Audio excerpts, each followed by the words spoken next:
ನನ್ನ ಸಂತೋಷಕ್ಕೆ ಕಾರಣ ನೀನೇ ಸಯ್ಯ, ನೀನೇ ಸಯ್ಯ, ನನ್ನ ಆಧಾರ ನೀನೇ, ನನ್ನ ಸಮೃದ್ಧಿಗೆ ಕಾರಣ ನೀನೇ ಸಯ್ಯ, ನೀನೇ ಸಯ್ಯ, ನನ್ನ ಐಶ್ವರ್ಯ ನೀನೇ. ಸ್ತೋತ್ರಂ ಸ್ತೋತ್ರಂ ಸ್ತೋತ್ರಂ. Hallelujah hallelujah hallelujah. ವಂದನೆ ವಂದನೆ ವಂದನೆ ಯೇಸುವಾಯ, ವಂದನೆ ತಂದೆಯೇ. ಇದು ಪರಿಶುದ್ಧ ದಿನವಾಗಿದ್ದು, ನೀವು ಆಶೀರ್ವಾದ ಮಾಡೋ ದಿನವಾಗಿದ್ದು, ಇದು ನೀವು ವಿಶ್ರಾಂತಿ ಪಡೆದ ದಿನವಾಗಿದ್ದು, ಇದೇ ಪುನರುತ್ಥಾನ ದಿನವಾಗಿದ್ದೆ ಅಂತ ನಂಬಿ ವಿಶ್ವಾಸಿಸಿ ಎಲ್ಲರೂ ಸೇರಿ ಒಂದೇ ಅಭಿಪ್ರಾಯ, ಒಂದೇ ಮನಸ್ಸು, ಒಂದೇ ಆತ್ಮದಿಂದ ನಾವು ಪ್ರಾರ್ಥಿಸ್ತೀವಿ ತಂದೆ. ನಮ್ಮೆಲ್ಲರನ್ನು ನಿನ್ನ ಬಲವಾದ ಕೈಗಳಿಗೆ ಒಪ್ಪಿಸಿಕೊಡ್ತೇವೆ ದೇವ. ನಿನ್ನಲ್ಲಿ, ನಿನ್ನ ನಾಮದಲ್ಲಿ ಎಷ್ಟು ಸಂತೋಷವಿದೆ ದೇವ. ನಿನ್ನಲ್ಲಿ, ನಿನ್ನ ನಾಮದಲ್ಲಿ ನಾವು ಅತಿಶಯ ಪಡ್ತಾ ಇದ್ದೀವಿ ಸ್ವಾಮಿ. ನಾವೆಲ್ಲರುಗಳು ದೇವ ನಿನ್ನ ದಾಸರಾಗಿದ್ದಕ್ಕಾಗಿ ಸ್ತೋತ್ರಪ್ಪ. ಎಲ್ಲಿ ದೇವರು ನಾವು ಯಾರು ಗೊತ್ತಿಲ್ಲ, ಆದರೂ ನಿನ್ನಲ್ಲಿ ನಾವೆಲ್ಲರೂ ಒಂದೇ ತಂದೆಯ ಮಕ್ಕಳಾಗಿ ಒಂದೇ ಪ್ರೀತಿಯನ್ನು ಹಂಚಿಕೊಂಡು ದೇವ ಎಷ್ಟು ಸಂತೋಷವಾಗಿ ಮಕ್ಕಳು ಮಾಡಿದ ಪರಿಚರ್ಯೆಗಾಗಿ ಸ್ತೋತ್ರ ಸಲ್ಲಿಸ್ತಾ ಇದ್ದೀನಪ್ಪ. ನಿನ್ನೆಯಿಂದ ಈ ಹೊತ್ತಿನವರೆಗೆ, ಈ ಸಮಯದವರೆಗೆ ಅಪ್ಪ ಮಕ್ಕಳು ಪರಿಚಯ ಮಾಡಿಸಿದಾರಪ್ಪ, ಕೈಯನ್ನು ತೊಳಿಸಿದಾರಪ್ಪ ದೇವ, ಊಟವನ್ನು ಹಾಕಿದಾರಪ್ಪ ದೇವ, ರುಚಿಕರವಾದ ಊಟಗಳನ್ನು ಹಾಕಿದ್ದಾರೆ ಸ್ವಾಮಿ. ಎಷ್ಟು ಪ್ರೀತಿ ತೋರಿಸಿದ್ದಾರೆ ಪ್ರೀತಿಯಪ್ಪ, ಅದಕ್ಕಾಗಿ ಸ್ತೋತ್ರ ಸಲ್ಲಿಸ್ತೇವೆ. ಮಕ್ಕಳು ಯಾರ್ಯಾರು ಪ್ರಯಾಸ ಪಟ್ಟಿದ್ದಾರೋ, ಯಾರ್ಯಾರು ಕಷ್ಟಪಟ್ಟಿದ್ದಾರೋ, ಪ್ರಯತ್ನಗಳು ಪಟ್ಟಿದ್ದಾರೋ ಈ ದಿನಕ್ಕಾಗಿ ಪ್ರಿಯ ಮಕ್ಕಳನ್ನು, ಕುಟುಂಬಗಳನ್ನು ಬಲವಾದ ಕೈಗಳಿಗೆ ಒಪ್ಪಿಸಿ ಪ್ರಾರ್ಥಿಸ್ತೇವೆ ತಂದೆ. ಪ್ರತಿ ಕುಟುಂಬವನ್ನು ದೀವಿಸು, ಆಶೀರ್ವದಿಸು. ಸಭೆಯನ್ನು ದೀವಿಸು, ಆಶೀರ್ವದಿಸು. ಸಭೆಯ ಮಕ್ಕಳನ್ನು ದೀವಿಸು, ಆಶೀರ್ವದಿಸು. ಅವರೆಲ್ಲರನ್ನು ದೇವ ಕಾಯ್ದು ಕಾಪಾಡು. ಅವರ ಮನೆಗಳಲ್ಲಿ ನಿನ್ನ ಯಜಮಾನನಾಗಿರು, ಒಡೆಯನಾಗಿರು, ರಕ್ಷಕನಾಗಿರು ತಂದೆ, ಪ್ರಾಣ ಪ್ರಿಯನಾಗಿರಪ್ಪ ಏಸಪ್ಪ. ನೀವು ಸ್ತೋತ್ರ ಸ್ವಾಮಿ. ದೇವರ ಕುಟುಂಬಗಳಲ್ಲಿ ಶಾಂತಿಯನ್ನು ಕೊಡ್ರಿ, ಸಮಾಧಾನವನ್ನು ಕೊಡ್ರಿ, ಆರೋಗ್ಯವನ್ನು ಕೊಡ್ರಿ, ಆಯುಷ್ಯನ್ನು ಕೊಡ್ರಿ, ಅಭಿಷೇಕಗಳನ್ನು ಕೊಡ್ರಪ್ಪ. ಸುವಾರ್ತೆ ಸೇವೆ ಮಾಡಲಿಕ್ಕಾಗಿ ಅವರನ್ನು ಪ್ರೇರೇಪಿಸಿ, ಅವರ ಮೂಲಕ ಹೊಸ ನಶಿಸಿ ಹೋಗುವ ಆತ್ಮಗಳನ್ನು ಮಂದಿರಕ್ಕೆ ತರುವಲ್ಲಿ ಅವರನ್ನು ಉಪಯೋಗಿಸಿಕೊಳ್ಳಿರಿ ಸ್ವಾಮಿ. ಅಪ್ಪ ರಾಜ ಪ್ರಾರ್ಥಿಸ್ತೀನಪ್ಪ. ಸ್ಥಾನಿಕವಾಗಿ ಸೇವೆ ಮಾಡ್ತಾರೆ ಅವರ ಅಣ್ಣ ತಮ್ಮಂದರು, ಅವರ ಅಕ್ಕ ತಂಗಿಯರು, ಅವರ ತಾಯಿ, ಅವರ ಮಕ್ಕಳು, ಅವರು ಎಲ್ಲವನ್ನು ಸಂತತಿಯನ್ನು ದೀವಿಸು, ಆಶೀರ್ವದಿಸು. ವಿಶೇಷವಾಗಿ ರಾಜ ಪಾಸ್ಟರನ್ನು ಪಡೆದಂಥ ಅಮ್ಮ ಸ್ವಾಮಿ, ಅಮ್ಮನ ಗರ್ಭದಲ್ಲಿ ಒಬ್ಬ ಸೇವಕನನ್ನು ಕೊಟ್ಟಿದೆಯಪ್ಪ. ನಿಮ್ಮ ಸ್ತೋತ್ರ. ಇವ ಕುಟುಂಬಗಳನ್ನು, ವಠಾರವನ್ನು ದೀವಿಸಿ ಆಶೀರ್ವಾದಿಸು ತಂದೆ. ನಿಮ್ಮ ಸ್ತೋತ್ರ.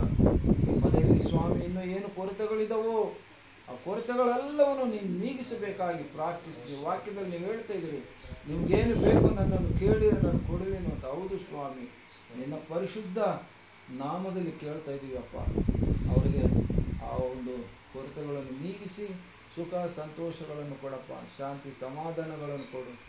ಇವರ ಕುಟುಂಬಗಳಲ್ಲಿರುವಂಥ ಎಲ್ಲ ಅಣ್ಣ ತಮ್ಮರು ಅವರ ಕೆಲಸ ಕಾರ್ಯಗಳನ್ನು ದೀವಿಸಿ ಆಶೀರ್ವದಿಸು. ಅವರ ದೇವ ಸ್ವಾಮಿ, ಅವರ ಒಂದು ಭೂಮಿ ಜಮೀನುಗಳನ್ನು, ಅವರ ಎಲ್ಲ ದನಕರುಗಳನ್ನು ಎಲ್ಲವನ್ನು ದೀವಿಸಿ ಆಶೀರ್ವದಿಸು ತಂದೆ. ಸ್ತೋತ್ರ.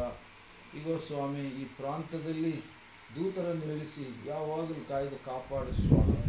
ಇವರ ಸಂತೋಷಕ್ಕೆ, ಇವರ ಸುಖಕ್ಕೆ, ಇವರ ದೇವ ಸಮಾಧಾನದ ಜೀವನಕ್ಕೆ ಬರುವಂಥ ಎಲ್ಲ ವಿರುದ್ಧ ಶಕ್ತಿಗಳನ್ನು, ವ್ಯತಿರೇಕ ಶಕ್ತಿಗಳನ್ನು, ದುರಾತ್ಮನ ಸಮಸ್ತ ಸೈನ್ಯವನ್ನು ಯೇಸು ಕ್ರಿಸ್ತನ ನಾಮದಲ್ಲಿ ಬಂಧಿಸ್ತಾ ಇದ್ದೀವಿ, ಖಂಡಿಸ್ತಾ ಇದ್ದೀವಿ.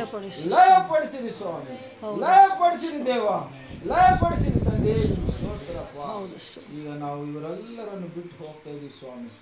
ನೀನು ಬರುವುದು ಆಲಸ್ಯವಾಗುವುದಾದರೆ ಇನ್ನೊಂದು ಸಾರಿ ನಾವು ಈ ರೀತಿ ಎಲ್ಲರೂ ಸೇರಿಕೊಂಡು ನಿಮ್ಮ ನಾಮನ್ನು ಕೊಂಡಾಡಿ ಘನಪಡಿಸಿ ಮಹಿಮೆಪಡಿಸುವ ಭಾಗ್ಯವನ್ನು ನೀವು ಕೊಡ್ತೇನೆ ಅಂತೇಳಿ ನಂಬ್ತಾ ಇದ್ದೀವಿ ಸ್ವಾಮಿ, ವಿಶ್ವಾಸಿಸ್ತಾ ಇದ್ದೀವಿ ತಂದೆ. ನಿಮಗೆ ಸ್ತೋತ್ರಪ್ಪ. ನಾವು ಕೂಡ ಈಗ ತಿರುಗು ಪ್ರಯಾಣಕ್ಕೆ ಸಿದ್ಧರಾಗಿ ಅಪ್ಪ ಹೊರಟು ಹೋಗುವಂಥ ಸಮಯದಲ್ಲಿ ದೂತರನ್ನು ಮುಂದೆ ಹಿಡಿದು ಸ್ವಾಮಿ, ವಾಹನವನ್ನು ಮತ್ತು ಡ್ರೈವಿಂಗ್ ಮಾಡುವ ನಿನ್ನ ದಾಸನನ್ನು ಬಲವಾದ ಕೈಗಳು ಒಪ್ಪಿಸಿ ಸ್ವಾಮಿ, ಬಲ ಶಕ್ತಿಯನ್ನು ಕೊಡಪ್ಪ. ದೇವ ಶಾಂತಿ ಸಮಾಧಾನವನ್ನು ಕೊಡು. ನಾವೆಲ್ಲರೂ ಸುರಕ್ಷಿತವಾಗಿ ಕ್ಷೇಮವಾಗಿ ನಮ್ಮ ಸ್ವಗೃಹಗಳಿಗೆ ಸೇರುವಂತೆ ಸಹಾಯ ಮಾಡು ತಂದೆ. ಇನ್ನೊಂದು ಸಂತೋಷದ ವಿಷಯ ಅಪ್ಪ, ನಾಳೆ ದಿನ ನಿಮ್ಮ ದಾಸರು ಬಿಷಪಯ್ಯ ಸಾಮಲಯ್ಯ ಹುಟ್ಟಿದ ದಿನ ಸ್ವಾಮಿ. ಆ ಒಂದು ಹುಟ್ಟಿದ ದಿನ ಆಚರಣೆಯಲ್ಲಿ ಕೂಡ ದೇವ ಬರೋಂಥ ಮಕ್ಕಳನ್ನೆಲ್ಲ ಸಕಾಲಕ್ಕೆ ಕರೆತಂದು ನಿಮ್ಮ ನಾಮವನ್ನು ಮಹಿಮಪಡಿಸಿ ಆ ಒಂದು ಆಚರಣೆಯಲ್ಲಿ ಸ್ವಾಮಿ ಎಲ್ಲರೂ ಸಂತೋಷ ಸಂಭ್ರಮ ಅನುಭವಿಸಲು ಸಹಾಯ ಮಾಡಪ್ಪ. ನಿನ್ನ ಪ್ರೇಮಗನಿಗೆ ಮತ್ತೊಂದು ಮುಂದೆ ನಾವು ಪ್ರಾರ್ಥಿಸ್ತೀವಿ ಸ್ವಾಮಿ. ಜೀವನದಲ್ಲಿ ಮತ್ತೊಂದು ಹೊಸ ದಿನವನ್ನು ಕೊಡ್ತಾ ಇದ್ದೀರಿ, ನಾಳೆ ದಿನಕ್ಕೆ ಹೊಸ ವರ್ಷವನ್ನು ಕೊಡ್ತಾ ಇದ್ದೀರಿ. ಇಡೀ ವರ್ಷವು ಮಗನನ್ನು ಕಾಯ್ದು ಕಾಪಾಡಪ್ಪ. ಆರೋಗ್ಯ ಕೊಡು, ಆಯುಷ್ ಕೊಡು, ಅಭಿಷೇಕ ಕೊಡು, ಸೇವೆಯಲ್ಲಿ ಅತಿ ಹೆಚ್ಚಾಗಿ ಉಪಯೋಗಿಸ್ಕೊ ಸ್ವಾಮಿ. ಕುಟುಂಬವನ್ನು ದೀವಿಸು, ಪಾಸ್ಟಮ್ಮನನ್ನು ದೀವಿಸು, ಅವರಿಬ್ಬರನ್ನು ಜೊತೆಪಡಿಸಿ ಪ್ರೀತಿಸಿಕೊಟ್ಟಂಥ ಮಕ್ಕಳನ್ನು ದೀವಿಸಪ್ಪ. ನಿನಗೆ ಸ್ತೋತ್ರ, ನಿನಗೊಪ್ಪಿಸ್ತಾ ಇದ್ದೀನಿ. ವಿಶೇಷವಾಗಿ ಈ ಸಮಯದಲ್ಲಿ ಸ್ವಾಮಿ ಈ ವಠಾರದಲ್ಲಿರುವಂಥ ಎಲ್ಲ ಚಿಕ್ಕ ಮಕ್ಕಳು ವಿದ್ಯಾರ್ಥಿಗಳು ಇದ್ದಾರಪ್ಪ. ವಿದ್ಯಾಭ್ಯಾಸದಲ್ಲಿರುವಂಥ ಸಮಯದಲ್ಲಿ ಅವರಿಗೆ ವಿದ್ಯೆ ಕೊಡು, ಬುದ್ಧಿ ಕೊಡು, ಜ್ಞಾನ ಕೊಡು, ಜ್ಞಾಪಕ ಶಕ್ತಿ ಕೊಡು, ಆರೋಗ್ಯ ಕೊಡು, ಧೈರ್ಯ ಕೊಡು, ಸ್ಥೈರ್ಯ ಕೊಡು, ಎಲ್ಲ ರೀತಿಯಲ್ಲಿ ಕಾಯ್ದು ಕಾಪಾಡು ಸ್ವಾಮಿ. ನಿನ್ನ ಸ್ತೋತ್ರ. ಯೌವನಸ್ಥರ ಸುತ್ತಮುತ್ತಲು ನಿನ್ನ ದಹಿಸುವ ಅಗ್ನಿ ಜ್ವಾಲವನ್ನು ರಚಿಸಿರಿ ಸ್ವಾಮಿ. ಸಾತಾನನ ಯಾವ ಬಾಣಗಳು ಅಪ್ಪ ಅವನು ಬಿಡದಂತೆ ಅವನ ಬಾಣಗಳೆಲ್ಲವುಗಳನ್ನು ಮುರಿದು ಬಿಸಾಡು ಸ್ವಾಮಿ. ನಿನ್ನ ಸ್ತೋತ್ರ. ಪ್ರಿಯ ಮಕ್ಕಳು ಧೈರ್ಯವಾಗಿ ಸ್ಥೈರ್ಯವಾಗಿ ಅಪ್ಪ ಒಂದು ಹಂತ ತಲುಪಿ ವಿದ್ಯಾಭ್ಯಾಸವನ್ನು ಮುಗಿಸ್ಕೊಂಡು ದೇವ ಅವರ ಜೀವನದಲ್ಲಿ ಒಳ್ಳೆ ಭವ್ಯವಾದ ಭವಿಷ್ಯತ್ತನ್ನು ಕೊಟ್ಟಿದ್ದಕ್ಕಾಗಿ ಸ್ತೋತ್ರ ಸಲ್ಲಿಸ್ತಾ ಇದ್ದೀವಿ ಸ್ವಾಮಿ. ಆ ಪ್ರಿಯ ಮಕ್ಕಳೆಲ್ಲರೂ ತಂದೆ ತಾಯಿಗಳಿಗೆ ಒಳ್ಳೆ ಹೆಸರು ತರೋ ಮಕ್ಕಳಾಗಿ, ಕ್ರಿಸ್ತನಿಗೆ ಪ್ರತಿಷ್ಠೆ ತರೋ ಮಕ್ಕಳಾಗಿ ದೀವಿಸಿರಿ, ಆಶೀರ್ವದಿಸಿರಿ ಸ್ವಾಮಿ. ನೀವು ಸ್ತೋತ್ರ ಅಪ್ಪ. ಒಬೇದ್ಯಮನನ್ನು ಯಾವ ರೀತಿ ನೀವು ಉಪಯೋಗಿಸಿರೋ, ಯಾವ ರೀತಿ ಆಶೀರ್ವದಿಸಿರೋ ಅಂಥ ಆಶೀರ್ವಾದಗಳು ಈ ಕುಟುಂಬಗಳ ಮೇಲೆ ಬರಲಿ ಸ್ವಾಮಿ. ನೀವು ಸ್ತೋತ್ರ ಸಲ್ಲಿಸ್ತಾ ಇದ್ದೀವಿ. ಹೌದು ಸ್ವಾಮಿ, ಈ ಸಮಯದಲ್ಲಿ ಬಂದು ಇಲ್ಲಿ ನೆರೆದಿರುವಂಥ ಮಕ್ಕಳೆಲ್ಲರನ್ನು, ಇವರ ಎಲ್ಲ ಬಂಧು ಬಳಗವನ್ನು, ಮಿತ್ರರನ್ನು, ಸಭೆಯನ್ನು ನಿನಗೊಪ್ಪಿಸ್ತಾ ಇದ್ದೀವಿ ಸ್ವಾಮಿ. ನಮ್ಮನ್ನು ಸಮಸ್ತವನ್ನು ನಿನಗೊಪ್ಪಿಸ್ತಾ ಇದ್ದೀವಿ. ನಾವು ಸೇವಕರಾಗಿ, ದೀನರಾಗಿ, ದಾಸರಾಗಿ ಇರುವಂಥ ನಮ್ಮನ್ನು ಕೂಡ ನೀವು ಜ್ಞಾಪಕ ಮಾಡಿಕೊಳ್ಳಿ ಸ್ವಾಮಿ. ನಿನ್ನ ಕೈಗಳಿಗೆ ಒಪ್ಪಿಸ್ತಾ ಇದ್ದೀವಿ, ತಗ್ಗಿಸ್ಕೊಂಡು ನಿಮ್ಮ ನಾಮವನ್ನು ಹೆಚ್ಚಿಸ್ತಾ ಇದ್ದೀವಿ. ಬೇಗನೆ ಬರಲಿರುವ, ಅತಿ ಬೇಗನೆ ಬರಲಿರುವ ನಜರೇತಿನ ಯೇಸು ಕ್ರಿಸ್ತನ ಪರಿಶುದ್ಧ ನಾಮದಲ್ಲಿ ಪ್ರಾರ್ಥಿಸಿ ಬೇಡಿ ಹೊಂದಿದ್ದೀವಿ ನಮ್ಮ ಪರಲೋಕದ ತಂದೆ. ಆಮೆನ್. ಆಮೆನ್. ನನ್ನ ಮನವೇ ಯೆಹೋವನನ್ನು ಕೊಂಡಾಡು, ನನ್ನ ಸರ್ವೇಂದ್ರಿಯಗಳೇ ಆತನ ನಾಮವನ್ನು ಕೀರ್ತಿಸು. ನನ್ನ ಮನವೇ ಯೆಹೋವನನ್ನು ಕೊಂಡಾಡು, ಆತನು ಮಾಡಿದ ಉಪಕಾರಗಳಲ್ಲಿ ಒಂದನ್ನೂ ಮರೆಯಬೇಡ. ಆಮೆನ್.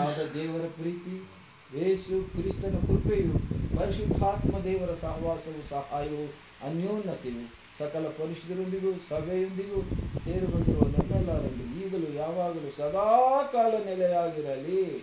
ಆಮೆನ್. ಆಮೆನ್. ಆಮೆನ್.